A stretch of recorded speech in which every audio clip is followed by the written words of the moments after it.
Assalamu alaikum and welcome to Perspective. We'll be talking about Pakistan-US relations.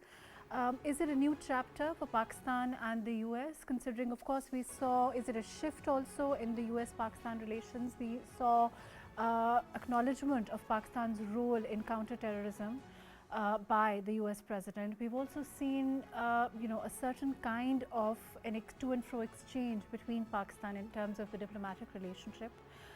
What does this mean for overall the future, and how do we tread our relationship with the new administration as far as the US is concerned?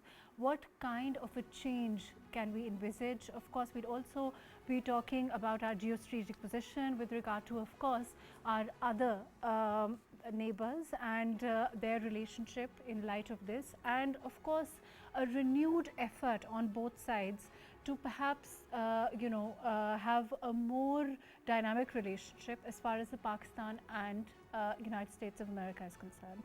The new administration is under Donald Trump, and what kind of a role can Pakistan imagine for itself in terms of this new relationship and its dynamics? All of that today on Perspective, and of course we also want to take a moment to acknowledge that, of course, it's Happy Women's Day to all women who are, making it work also, and of course a tribute to all those that continue every day to strive for a more pronounced role of women. Of course, we'll be talking a little bit about that later also. I have with me Dr. Jamil Khan, who is a former ambassador. Thank you for being with us today.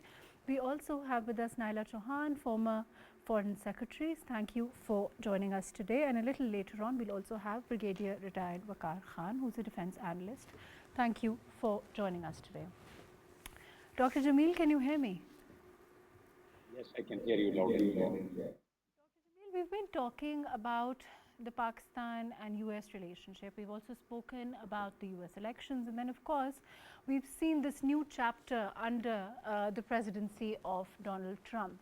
In terms of this recent acknowledgement, how important do you think this is, and do you think that the US, it means that the US is in a sense, of course, acknowledging the efforts that Pakistan has made with regard to counter-terrorism, the sacrifices as a nation that we have made, and I believe we continue to make, in the form of those, that we see suffer continually, at the hands of terrorism in Pakistan. How do you see this, first of all? No, counterterrorism and all our previous engagements with the United States, CENTCOM, through CENTCOM and through Pentagon, we've been always having our almost very smooth relations, except for very few occasions where we had to calibrate and they had to calibrate their relations because of certain misunderstandings. But by far, the military diplomacy and their military to military collaboration, cooperation, and focusing on the counter-terrorism and the military exercises and plus exchanges and training and capacity building, that has always been maintained. So that is one part. But acknowledgement by the President of the United States, Donald Trump, in the joint session, the first joint session, in about 60 seconds, he mentioned about Pakistan and was thankful. He showed his gratitude towards the government of Pakistan. That definitely opens a small, very window, and Pakistan would need to really try and exploit that, and Pakistan would need to then expand itself.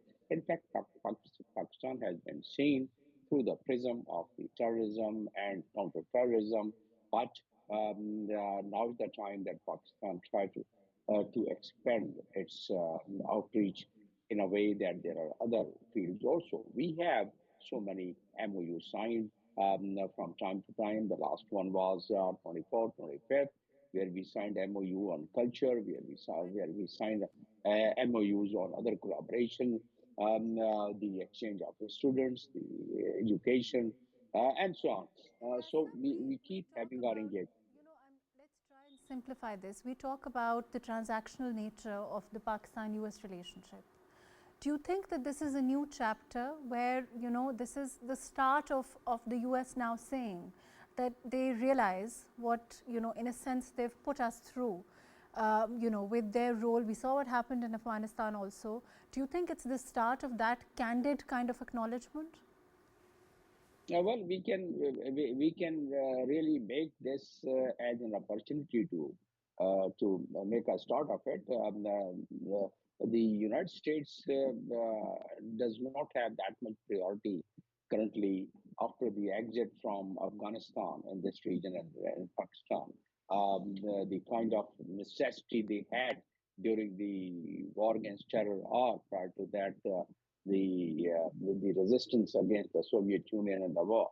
So that kind of significance, foreign policy significance of the United States does not exist now.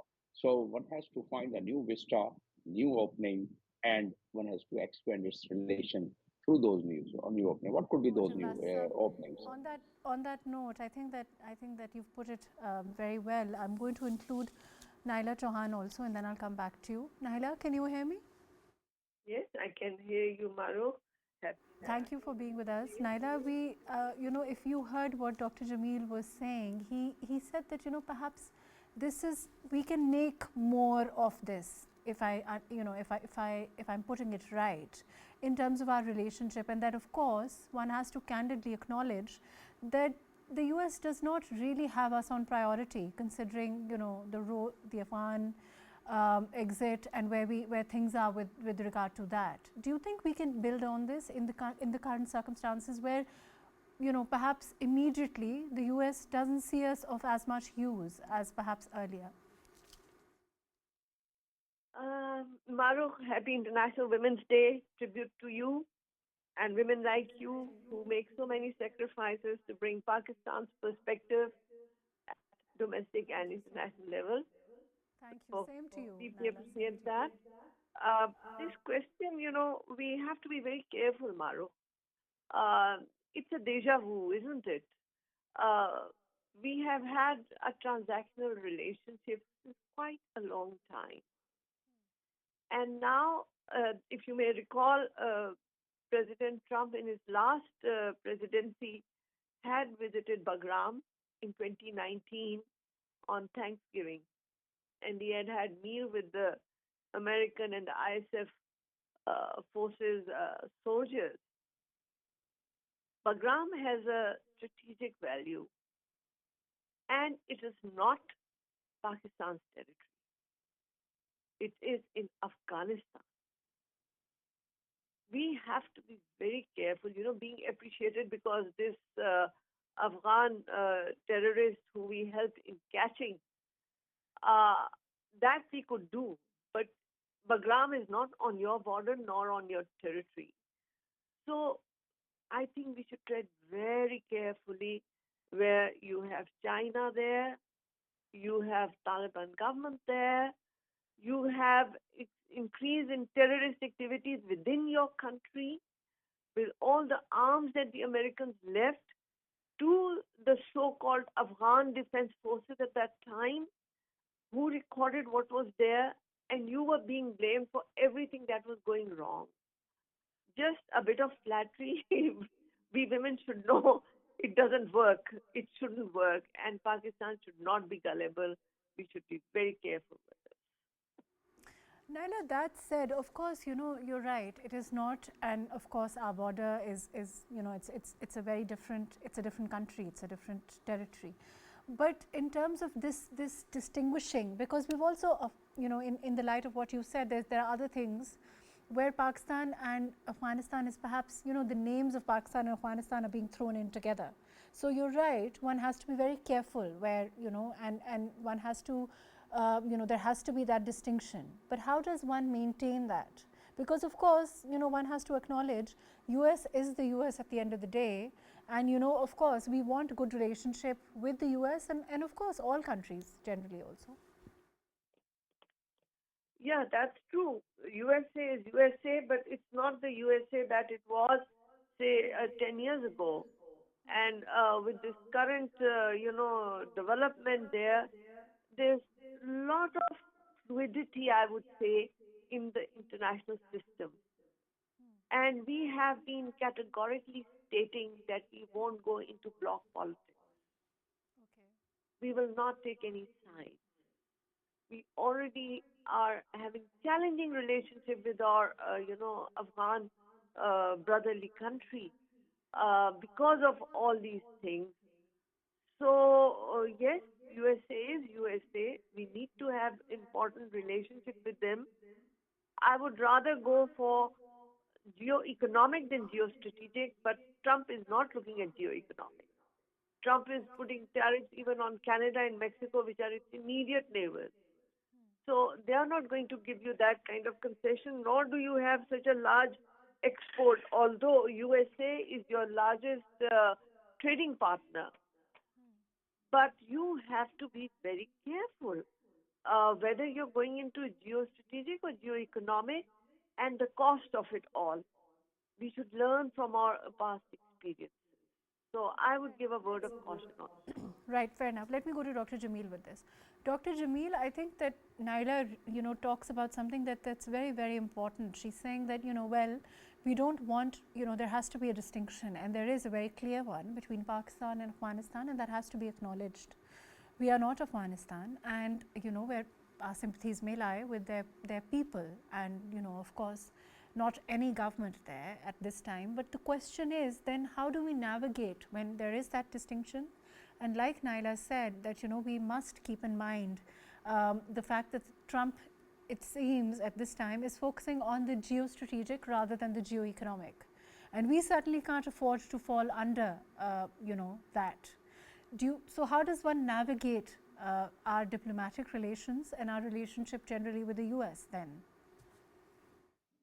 Look, Trump, whatever he is doing and whatever he is saying every passing day, it's making the world and the world leaders very uncertain about the coming days and coming weeks. How the United States Trump administration foreign policy is going to shape up subsequently. So under these circumstances, country like Pakistan, which is already walking on a very tight rope, and we've been so far trying to save ourselves from a bloc politics. And we've been trying to navigate our relations with other countries simultaneously, including the United States, in particular the United States. We cannot afford to, at this stage, to really snap our relationship with such a big power like the United States, because we understand that all international forum, on all international forum, the United States has its influence. May it be IMF, may it be World Bank, may it be FATF, and other organizations of the world. So we definitely need and we seek the support of the countries with which we have our bilateral relations. The United States, by far, except for some strains, we've been maintaining our relations. I've already just mentioned about our military relations, military to military relations, and military diplomacy working very well in the Gulf countries and with China as well as with the United States. But sometimes the other part is not really as promising because of the changing environment of the geopolitical situation and the priority of the United States once they achieve their goal of foreign policy in Afghanistan against the Soviet. Obviously, their policy changes once they achieve their goal, partially or fully, against withdrawal or against Taliban and withdrawal from Afghanistan. Their policy is calibrated, and no one less than Hillary Clinton, while testifying in front of the Foreign Relations Committee, in front of the chairman of the Foreign Relations, she mentioned that we used Pakistan and we left them high and dry after using them. So these are the words to that fact. It's available on the video on the YouTube. It's that statement of Hillary Clinton. So yes, that has been happening with us and the leaders. Pastor Saab, isn't it true that it is also being said that when we talk about diplomatic and military support, the US may now turn to Pakistan with regard to assistance in recovering Bagram Air Base and military equipment left behind in Afghanistan there. which could, do you think, potentially shift the balance in favor of Pakistan? Is that a possibility at all? Well, it all boils down to one thing: what the U.S. Would seek the help of Pakistan, and to what extent Pakistan can extend that help. Number one, that the leftover 7 billion worth of equipment and the arms and ammunition in Afghanistan, it's not lying in the depot. It's now in the hands of the people around. How that could be retrieved from them is a very uphill task. And what way Pakistan can do that? What way Pakistan can help them out is that the United States has to steer their own maneuvering properly on Taliban, what way they can assert that much influence through other countries who have their interests in Afghanistan and Afghan Taliban who are receiving all the aids now from United Nations, and the bulk of it is contributed by United States. It's millions and millions of dollars. What they are getting today, most of the portion of that funding to United States is being given by United Nations, is being given by the United States, by America. So, what way they can assert that pressure to ask Taliban to return them those equipment? To me, yes, it's one that Donald Trump wants to make a political mileage against the Democrats, against the Joe Biden regime, which he was very critical about the withdrawal of Taliban, the way that was withdrawal, they were withdrawn. So he's been very critical, and he definitely would like to have a little bit of a score for the Republicans, and he's doing that. But at the same time, yes, the aircrafts which United States left there, the tanks which United States left there, the armored cars, the big equipment of the navigational equipment, the communication equipment, yes, that can be retrieved even through the dialogue. One doesn't have to go and deploy the forces to retrieve that. But otherwise, those small arms, such as the rifles and pistols and those small arms, those are in the hands of so many people in Afghanistan, including terrorists. You see, every day what terrorist acts are being committed in Pakistan through the TTP, NIS, IS, the Daesh. All those weapons are the American-made weapons. So we've been making that point, but we ourselves are interested that those weapons should Let me also not be there. include, Ambassador, let me also include Dr. Naela. Dr. Naela, Ambassador is saying that, it will depend, of course, one, whether we can extend that kind of help to the US, whether we are in a position to do so or not. And, whether the US, the kind of help, the kind of assets that the US, of course, wants to recover are really recoverable or not. Of course, bearing that in mind, do you think that if there is that kind of a renewed relationship, a more invigorated one, there is a possibility of perhaps there being more stability in the region with regard to overall, Pakistan, Afghanistan, India even, and in the wake of this kind of a reawakening of our relationship with the US, if indeed it does happen? Mahrukh, as I said, it is a deja vu. Whenever they need you, they invigorate relationship with you. And when they don't need you, they even forget you exist. If you look at it in the historical context, in the beginning, they used to talk about Indo-Pak. Then after 9/11, it became AFPAC. And you became part of the problem rather than solution. And even now, as has been said by Ambassador Sahib, that the arms there are in different hands. And we had been asking the American authorities that why did they leave such a big, ammunition dump in Afghanistan?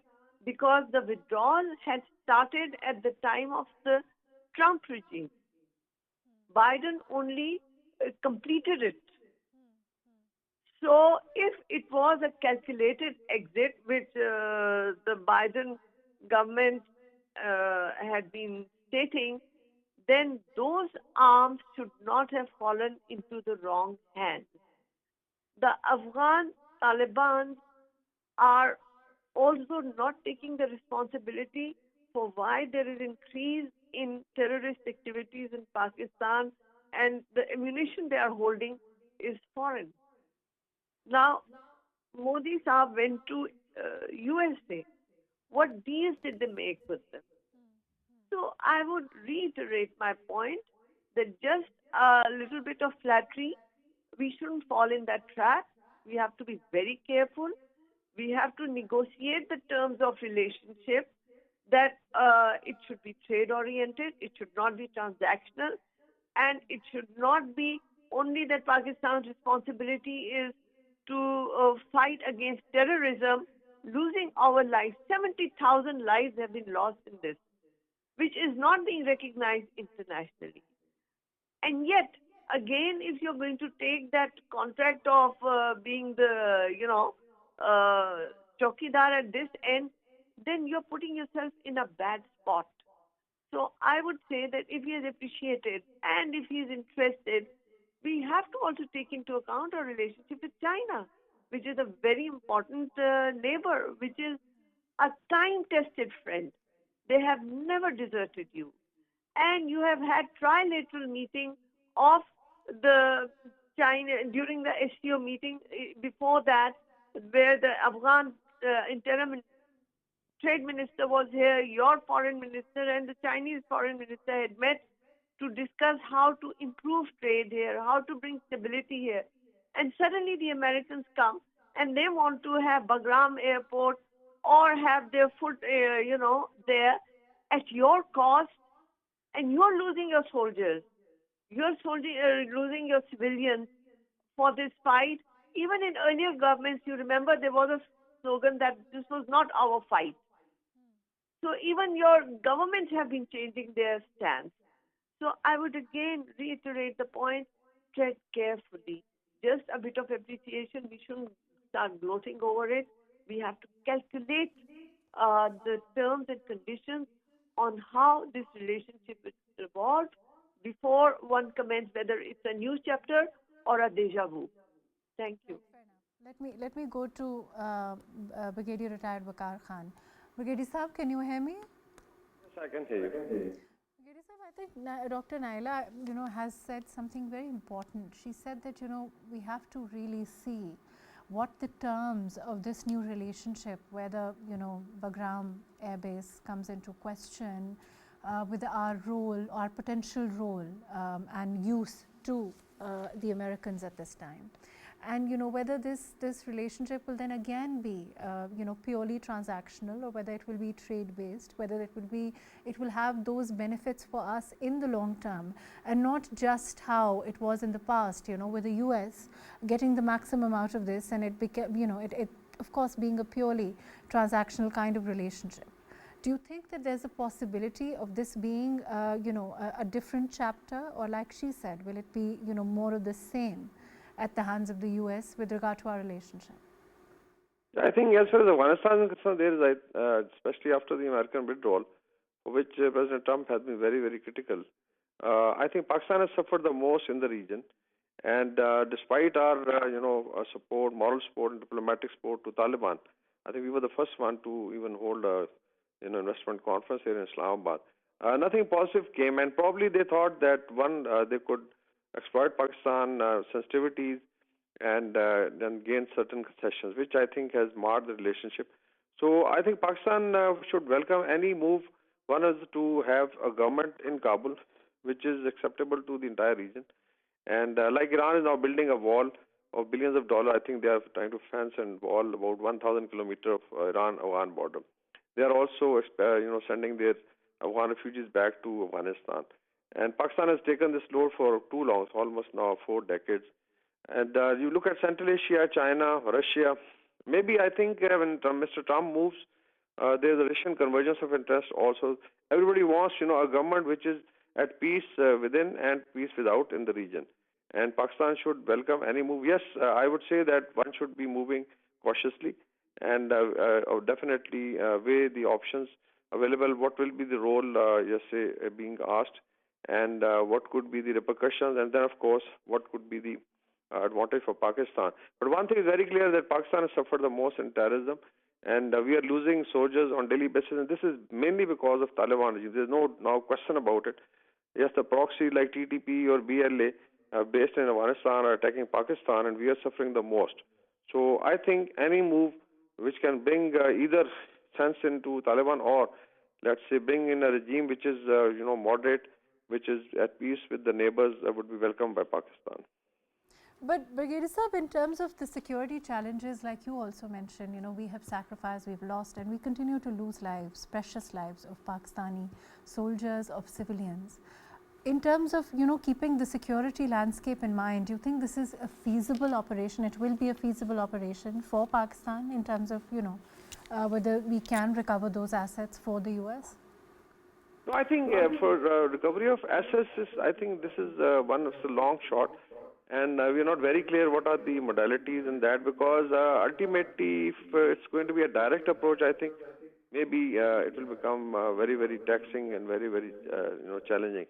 The indirect approach would be to, of course, look for those groups or engage the Taliban, diplomatically, that this is for the basically good of the entire region and Afghanistan, because they are under a lot of stress. Somehow people think that everything is hunky-dory. Afghanistan is in a serious problem. One is, of course, food shortages. Women folk, almost 20 million, are locked up, and there is a genuine feeling of resentment against the Taliban regime. So one is, there's an environment. Then the Afghan Resistance Front is very active. There are factionalism within Taliban, like Haqqanis versus the Kandhari group.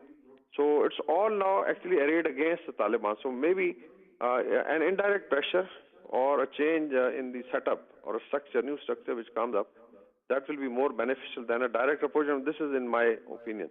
Otherwise, I think entirely depends on how the, let's say, political military leadership in Pakistan is weighing it. So this could be just a suggestion. Right, fair enough. Thank you so much, Brigadier Saab. Thank you for your time. I'm going to go to Naela. Naela, can you hear me?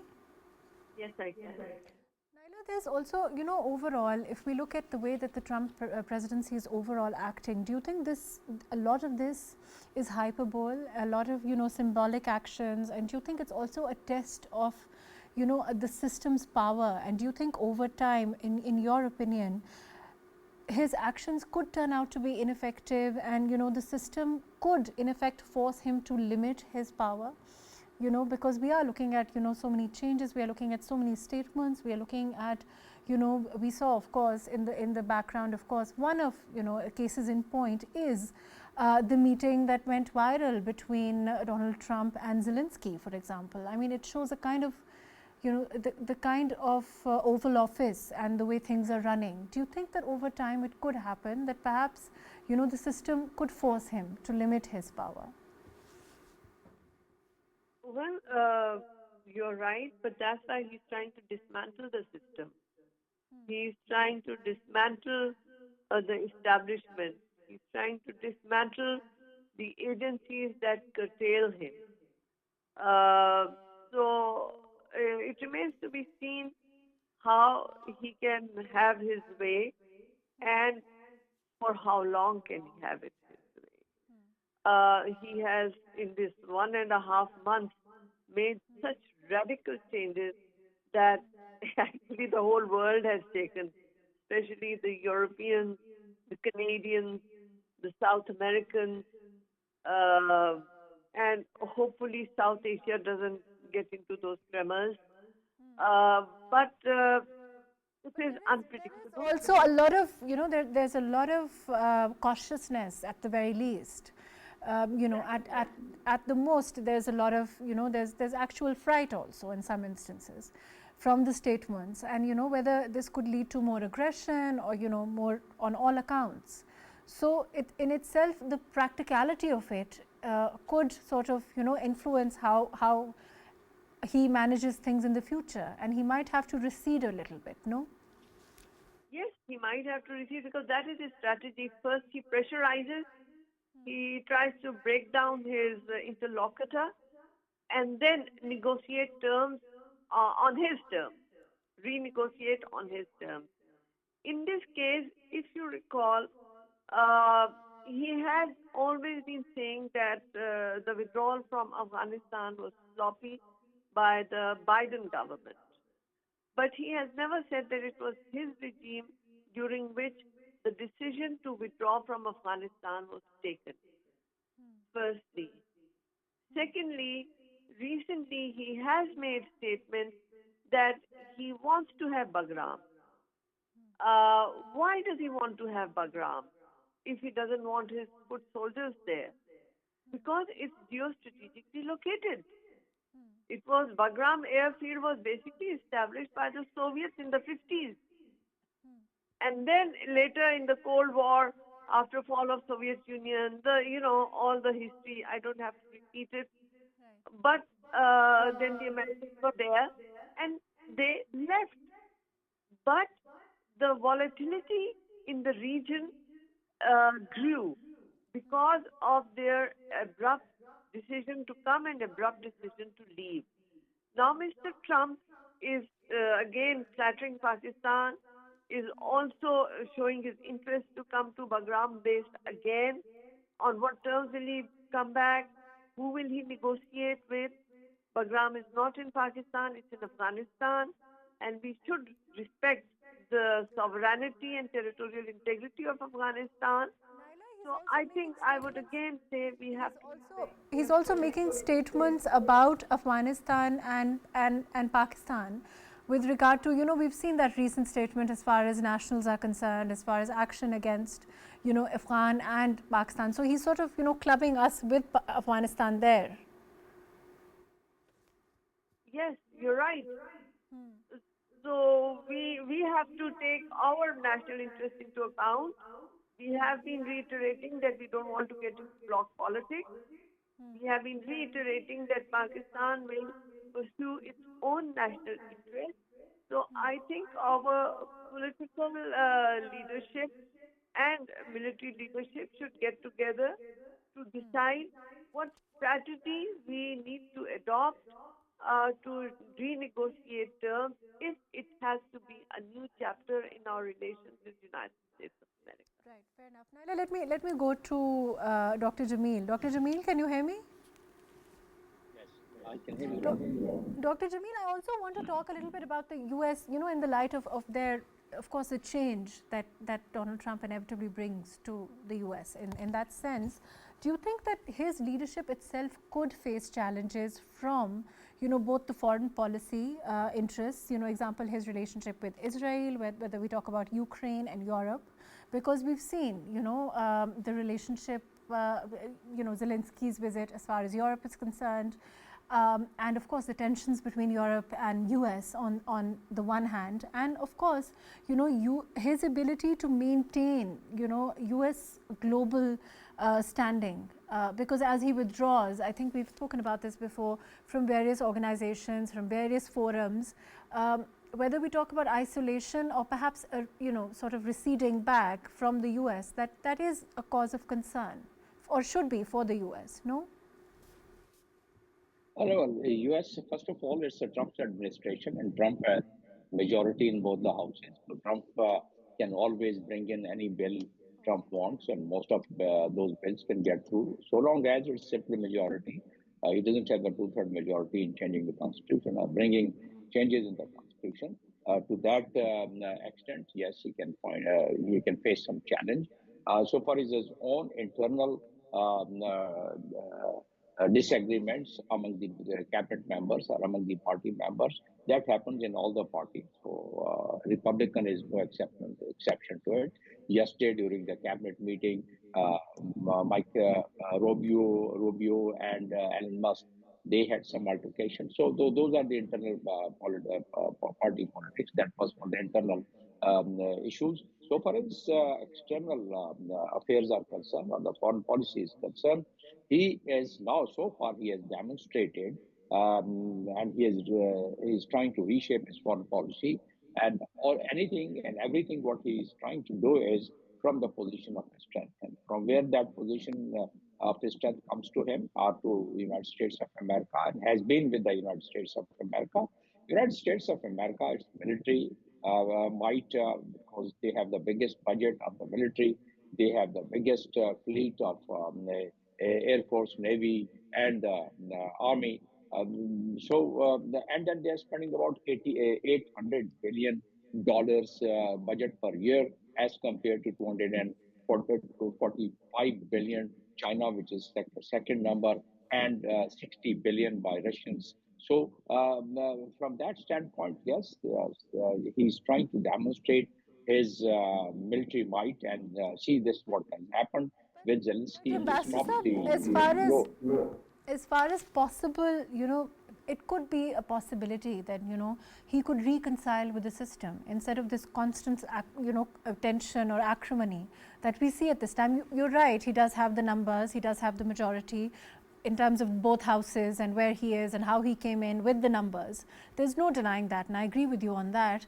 But overall, in terms of the way that he has come into the presidency, the way that he has flouted certain norms, and he continues to do so, do you think that there's a chance, if he's forced to choose, he could sort of work, perhaps become more conservative in his handling of the presidency? That's what I mean. No, any president for that matter. And Trump is no exception. Trump, basically, the way and his own style, Trump administration altogether, is creating uncertainty. And that's what the European leaders are also, have joined their head and together to find out how to really navigate and try and avoid such kind of disagreements which could harm them. So from that angle, yes, Trump can also adjust himself because he's being challenged in the courts, in the superior courts in the United States. Some of his executive orders have been turned down. He's facing some kind of criticism, and through the monitoring mechanism, he understands it. But as I was saying, that so far as his foreign policy or the external affairs are concerned, he's trying to assert himself. And I have already given the basis why he's trying to assert. Isn't it true that the question remains that whether someone like Donald Trump can be trusted?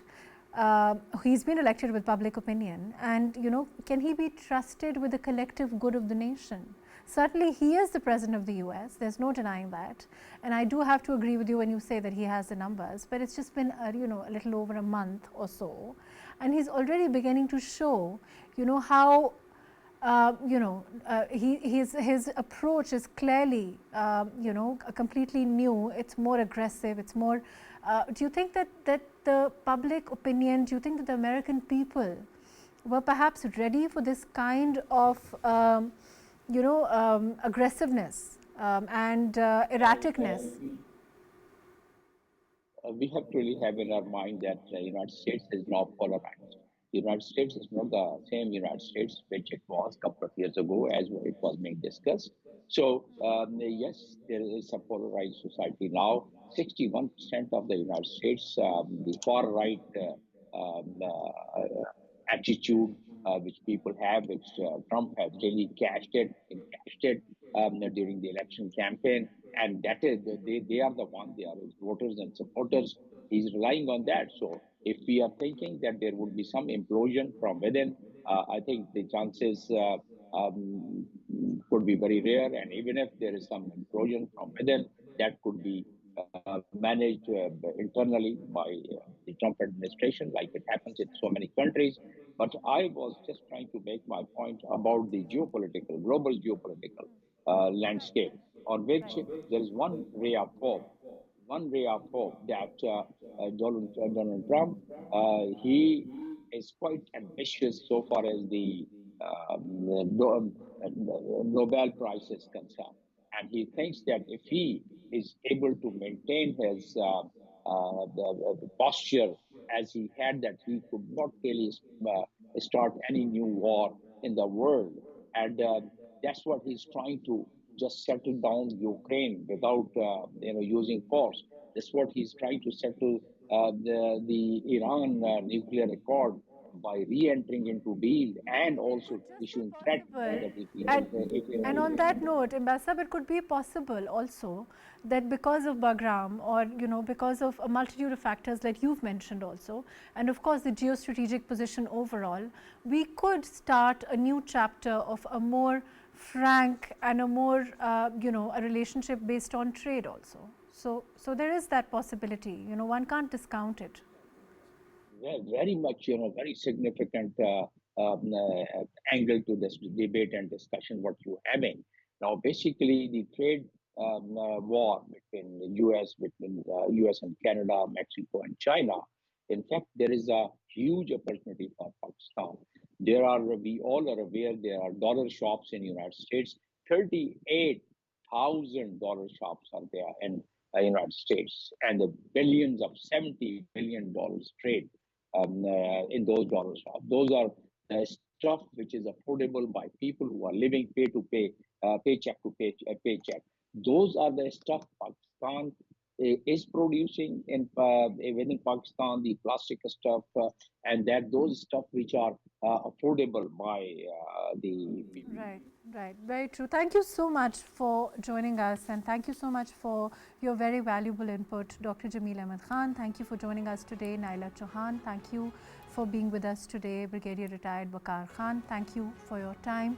Overall, of course, this acknowledgement is certainly important as far as the US President is concerned, but at the same time, we must tread very cautiously with regard to our relationship with the US, considering, of course, the past and our transactional nature of the relationship. If we look at the history as far as the Pakistan-US is concerned, also in terms of the erraticness attributed to the President of the United States, and of course, what you can do for us rather than what we can do for you, and whether we can have a kind of relationship based on trade, and whether it can be a new chapter for Pakistan and US relationship rather than more of the old coming in. All of that today. Thank you so much for joining us today on Perspective. I do want to take this moment to acknowledge the amazing women of our country, the amazing leaders of our country today. Of course, the Shahid Mohtarma Benazir Bhutto, her dynamism, her contributions to democracy, and of course, cannot be ignored and must be voiced. We must also acknowledge the role being played by Maryam Nawaz, as she has set many milestones already with regard to her leadership in Punjab and her vision as far as Pakistan is concerned, as far as Punjab is concerned, and her continued leadership even as we speak. Also, of course, Asfa Bhutto, and as we see her navigating her new role, with the President Asif Ali Zardari. These are all amazing women, and of course there are a million other amazing women in Pakistan who forged through many challenges. Even as we speak, we must acknowledge each and every one of these women as we speak. And happy Women's Day, and I hope that our children, our daughters continue to make us proud and continue to make Pakistan great. Thank you so much for being with us today. Have a great weekend.